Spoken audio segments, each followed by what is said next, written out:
Quand j'ai découvert Christian Constantin, j'ai compris que quelque chose m'échappait. D'un côté, il est critiqué par tous les médias pour son rôle désastreux de président du FC Sion. Il est même considéré comme le principal responsable des défaites du club alors qu'il y a investi des dizaines de millions de francs suisses. Pour cause, sa tendance viscérale à congédier chaque entraîneur qui met ses pieds dans le club. De l'autre côté, Christian Constantin est un entrepreneur hors pair qui a monté l'un des bureaux d'architectes les plus en vue de Suisse à partir de zéro. Un bureau devenu un empire de l'immobilier avec des centaines de clients institutionnels et privés, pour un total de plusieurs milliards de francs suisses générés. Et c'est là que le paradoxe commence. Il a tellement bien réussi sa carrière professionnelle qu'il a désormais une fortune valorisée à près de 600 millions de francs suisses et travaille sur les plus gros projets immobiliers du pays. Mais il a déjà expulsé plus de 60 entraîneurs de son club en quelques années. Il voit régulièrement son équipe galérer à remonter dans les classements. Pour couronner le tout, il n'hésite pas à sortir les poings contre ceux qui se mettent en travers de sa route. Les images sont accablantes. Christian Constantin frappe un homme à terre. Je l'ai empoigné, j'ai mis un coup de pied dans le cul. Pourtant, ces deux grilles de lecture sont en réalité les deux faces d'une même pièce. J'irai même plus loin en disant que c'est ce paradoxe chez Christian Constantin qui lui a permis de réussir dans les affaires.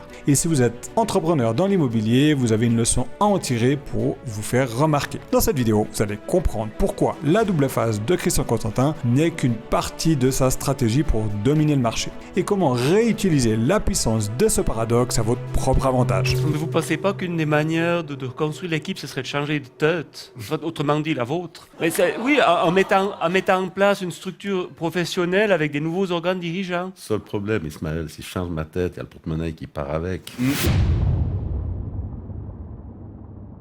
Avant d'être à la présidence du FC Sion, Christian Constantin est surtout un homme très riche. S'il est connu pour son rôle dans le club valaisan, il l'est moins pour l'empire immobilier qu'il a construit en parallèle. À l'âge où tous les étudiants rentrent dans l'enseignement supérieur, Christian décide de se lancer dans un apprentissage de dessinateur en bâtiment. Et à 21 ans, il ouvre son propre bureau d'architecture, Christian Constantin SA. Aujourd'hui, la société a déjà conclu plus de 1600 projets. Elle a élaboré et dirigé certaines affaires d'envergure comme le Parc du Rhône de Colombey ou encore la Migros de Sierre. Ce n'est toutefois que la face visible de l'iceberg. Car à travers sa société, Christian Constantin est aussi l'homme derrière la promotion commerciale de biens mythiques aux quatre coins de la Suisse romande. On peut citer la résidence Varby en Valais, la Villa Soleil à Sion ou encore le prestigieux château de Belmont à Montreux. Château de Belmont qu'il aurait tout à fait pu s'acheter lui-même compte tenu de l'immense fortune que ses affaires lui ont permis d'accumuler. Bien qu'il ait commencé en bas de l'échelle, Christian Constantin a su exploiter un avantage concurrentiel majeur pour se faire une place sur le marché de la construction. Un avantage qu'on peut deviner si on écoute attentivement ses prises de parole.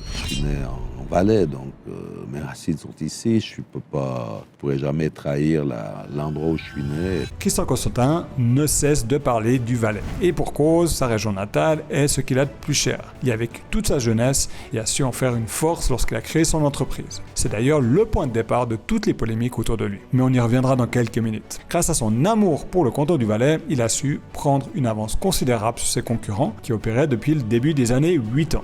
En jouant sur sa connaissance du canton et de l'immobilier local, il a su orienter ses clients avec soin qu'il a ensuite recommandé. Sans surprise, il a vite pris une place importante dans les villes valaisannes, ce qui lui a amené de beaux projets au sein du canton, tout en élargissant petit à petit son influence sur le reste de la Suisse romande. En parallèle, il a cherché à s'entourer des meilleurs collaborateurs possibles en mettant un point d'honneur à respecter l'esprit d'équipe. Oui, car ce que vous ne savez pas, c'est que Christian Constantin a un rapport particulier avec l'esprit d'équipe. Un rapport qui prend racine dans son passé de gardien de but dans les années 80 et qui le mène aujourd'hui à de beaux parallèles entre travail et sport sur le site de sa société. En sport comme en affaires, l'équipe fait toujours la différence. C'est donc un entrepreneur à succès reconnu en Suisse grâce à sa connaissance du domaine et à ses projets à plusieurs milliards. Tellement reconnu que les politiques du gouvernement valaisan viennent désormais réaliser des clichés sur la terrasse de sa maison et tous les médias se l'arrachent. Et ce n'est pas un hasard. Car si le jour il invite des membres du gouvernement chez lui, le soir il n'est plus la même personne.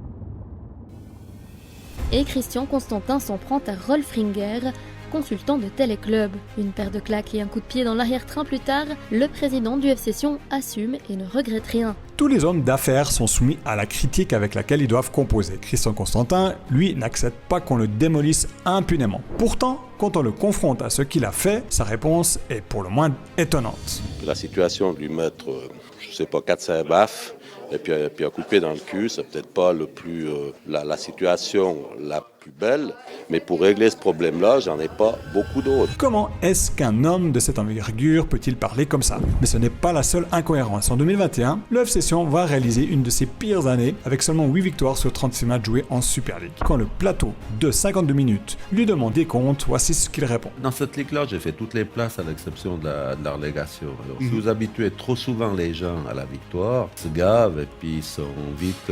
Comme si les défaites subies par le FC Sion s'intégraient dans une stratégie voulue par Christian Constantin lui-même. Ça fait rien, il faut redescendre un peu, puis après il faut redonner le goût à la victoire. Comment on fait?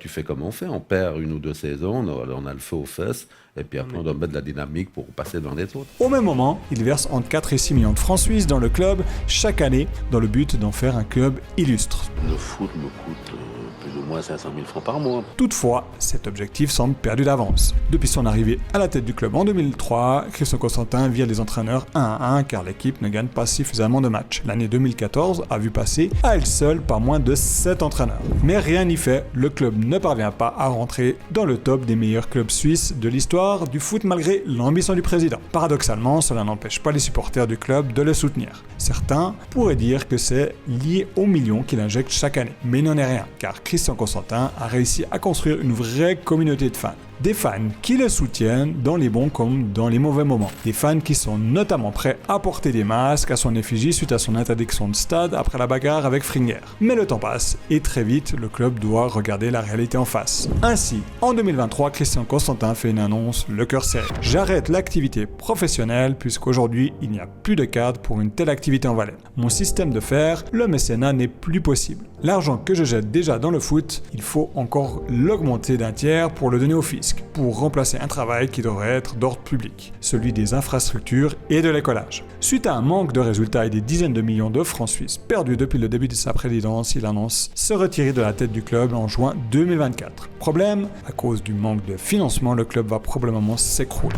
Alors que l'issue se rapproche et que tous les fans s'activent pour trouver une solution, le vrai visage de Christian Constantin apparaît enfin.